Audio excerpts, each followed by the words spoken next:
Hello guys, in this video I am going to show you how to add further details about a flight, such as sorting, stops, bags and time on the Kiwi.com application. But first I just want to mention, don't forget to subscribe to my channel, because at 10,000 subscribers I am going to show you my whole YouTube revenue statistics and growth strategy, how to make money online. So let's jump into it. First of all, open the application on your phone. After that, tap on the search button and search for a flight or a trip. After it is loaded in, you will be able to set the filters. So tap on the sorting. Here you can sort it by the best, cheapest or fastest.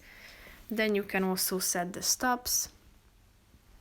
Any non-stop up to 1 or up to 2 stops. Then you can set the number of cabin and checked bags.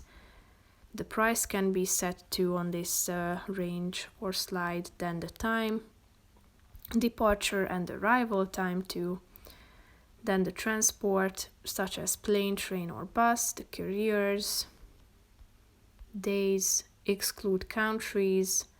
You can also allow return from a different airport or to a different airport, and you can also set the maximum travel time and the stopover time on this scale. Click on the save button and you will be able to find all of the results according to your set preferences. So that's pretty much it for this video, guys. See you in the next one. Bye bye.